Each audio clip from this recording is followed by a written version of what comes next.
Gugatan sederhana adalah inovasi dari Mahkamah Agung untuk penyelesaian sengketa perdata di bawah 500 juta rupiah.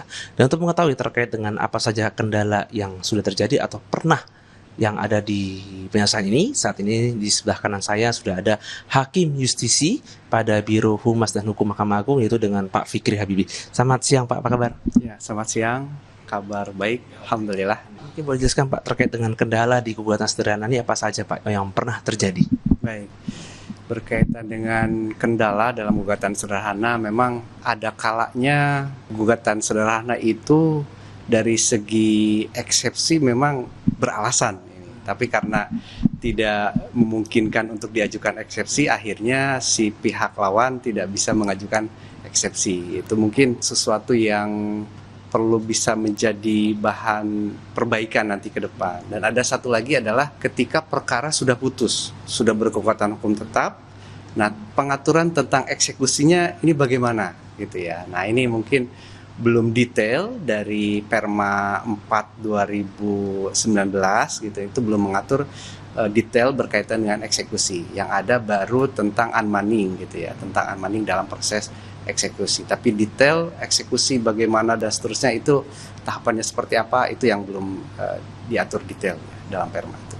Pak, sembari berjalan pasti akan ada mekanisme mungkin evaluasi atau penyelesaian Pak ya? Ya, betul seperti itu. Mudah-mudahan ke depan ada perbaikan lah berkaitan hal itu seperti itu. Pak, ini kan untuk gugatan sederhana kan merupakan salah satu inovasi dari Mahkamah Agung. Apakah ada inovasi lain Pak yang mungkin menjadi salah satu mungkin produk unggulan yang dikeluarkan oleh Mahkamah Agung? Baik. Inovasinya kalau berkait dengan gugatan sederhana adalah gugatan sederhana sudah bisa diajukan ya perkaranya untuk berperkara melalui e-court ya. Nah itu dengan e-court itu bisa membuat proses dalam gugatan sederhana menjadi efektif dan efisien. Berharapnya ke depan seperti itu. Masyarakat nggak perlu ragu Pak ya untuk mencoba e-court ini Pak ya? Iya betul. Karena memang e-court ini kan dari awalnya sudah berjalan dengan baik gitu ya. Tinggal yang gugatan sederhana masuk ini memang insya Allah sudah berjalan dengan baik juga gitu ya, seperti itu. Terakhir Pak, untuk evaluasi e-court apakah sudah efektif Pak? Memang sudah berjalan efektif dan sudah ada beberapa kali perubahan karena permanya terakhir dirubah kemarin di tahun 2022 ya. Perma nomor 7 tahun 2022 itu adalah bentuk penyempurnaan dari perma tentang e-court sebelumnya gitu ya, seperti itu.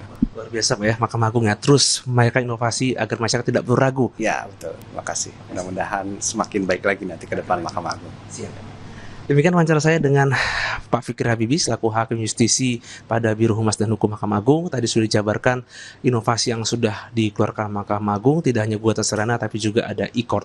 Jadi masyarakat tidak perlu ragu bahwa saat ini di zaman digital pun Mahkamah Agung juga terus bertransformasi dan masyarakat sebenarnya tidak perlu harus hadir secara fisik tapi mendaftarkan dulu secara e-court dan nanti ketika sudah waktunya baru bisa datang ke pengadilan atau ke hakim untuk bisa menyelesaikan perkaranya. Jona Menangan, Andika Ahadiat, Kompas TV, Jakarta.